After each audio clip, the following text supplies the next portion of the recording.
You know, I never thought I'd be the guy telling a story like this, sitting here, heart still racing a bit when I think back on it. But man, it happened, and it shook me to my core. I'm Alex Thompson, just your average software engineer from a quiet suburb in Willow Creek, Illinois, where the houses all look like they popped out of a catalog, and the biggest drama is usually whose dog barks too loud. But one afternoon, everything flipped upside down when my phone buzzed with that alert. My son Liam's tracker went dark, and in that split second, the world just stopped. It started innocent enough, or so I thought. We'd moved to this gated neighborhood 5 years back for the safety, paying those insane HOA fees to keep things pristine. But really, it was all under the thumb of Susan Hargrove, the HOA queen bee who'd turned our little slice of suburbia into her personal fiefdom. Susan, oh boy, she was something else. A former cop wannabe who'd flunked out of the academy for, rumor had it, being too unstable, too obsessed with control. And now she lorded over us with her clipboard sermons and her hired muscle. Two burly guys in fake tactical vests who patrolled like they owned the streets.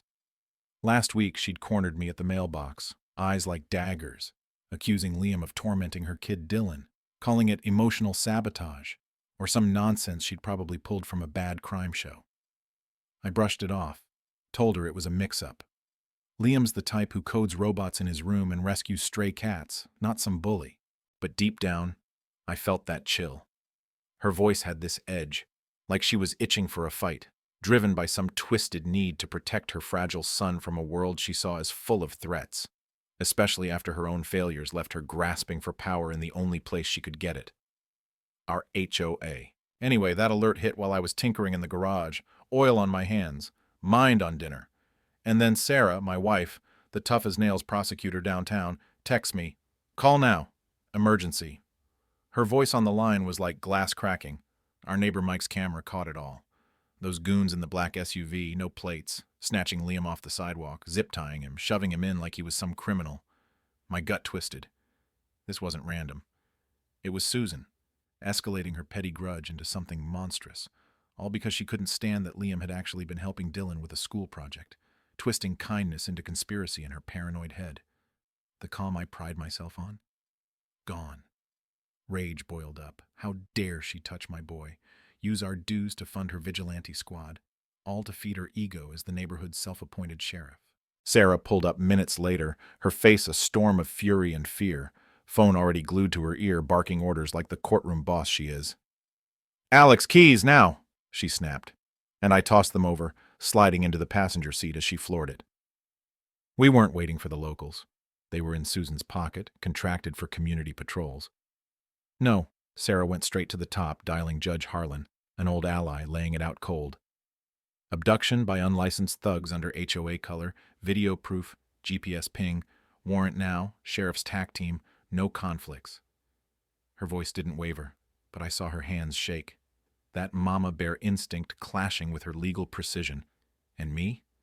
I was the storm inside, fists clenched, replaying every smug HOA meeting where Susan ranted about predators, while her board of yes-men nodded like puppets, too scared of her fines and threats to push back.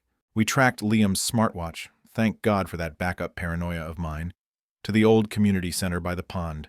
This rundown eyesore Susan had repurposed, without permits, into her secret lair, wired with cameras and locks like a bunker. Neighbor Mike whispered over the phone. That's where she stashes her gear. Mowers, vests, the works. She's been building this empire on our backs. My blood ran hot. Susan wasn't just controlling lawns and paint colors.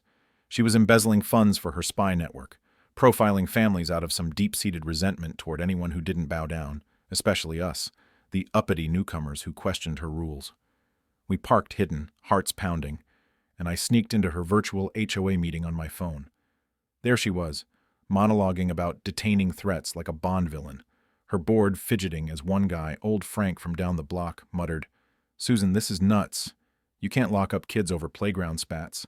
She shot back, icy and superior. "Words matter, Frank. He's a risk, and I'll certify the plan myself. Our mandate is clear." I hit record, whispering to Sarah, "She's digging her own grave." And we signaled Liam through the watch, our old family knock code from thunderstorm nights, and felt that faint reply like a lifeline in the dark. Then the cavalry rolled in silent, Armored trucks, deputies in gear, Sergeant Ruiz taking the warrant from Sarah with a nod. "We'll get your boy out." The bullhorn blared. "Susan Hargrove, exit with hands up. Warrant served." On my screen, her face twisted in shock, then rage. "This is overreach! I have authority! Defend the property!" Her goons burst out, puffing chests with their pepper guns dressed like rifles, yelling, "Trespassers! No jurisdiction!" But Ruiz's voice cut like steel. "Weapons down! Now!" They hesitated, then one raised his stupid move.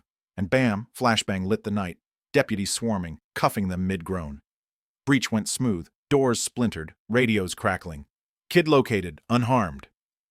And there was Liam, pale but whole, running into our arms as Sarah sobbed, "We've got you, baby." My voice thick. "You're safe now, kiddo.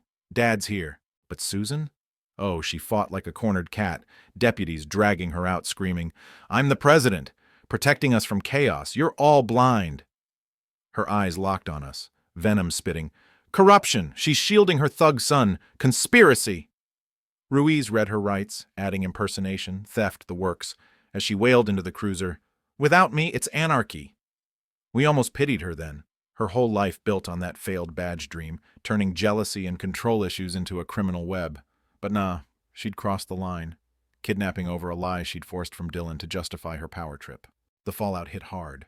Raiding her lair uncovered dossiers on everyone, embezzled cash for her toys, all documented like a maniac's diary.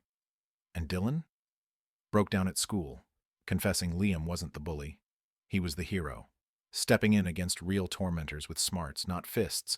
Susan had twisted it all in her overprotective delusion, badgering her kid until he cracked. Pride hit me like a wave. My boy, quiet Liam, had heart deeper than I knew. Her court date was chaos. Media swarm, her in orange, glaring daggers as the prosecutor tore in, "Not a guardian, Your Honor. A tyrant abducting a kid who protected hers." Bail denied. She shattered, slamming the table. "No! I enforced order. You're weak, all of you!" Dragged out kicking, it was pathetic, almost sad. Her empire crumbling, leaving her alone with her demons. Weeks later, the HOA rebuilt saner, audits rolling, but Liam? He healed slow, then stood at a school assembly, voice steady. "It starts small, unfair rules, unchecked power, know your rights, speak up." The crowd erupted, and I thought, damn, Susan made an example, all right, just not the one she planned. But here's the thing that lingers. Was she pure evil or just a broken soul the system failed first, pushing her to extremes? What do you think? Ever dealt with a neighborhood tyrant or seen power corrupt up close? Drop a comment. Share your stories. Let's talk justice, community, and where the line blurs. Hit like if this hit home, subscribe for more real-life tales. Thanks for listening.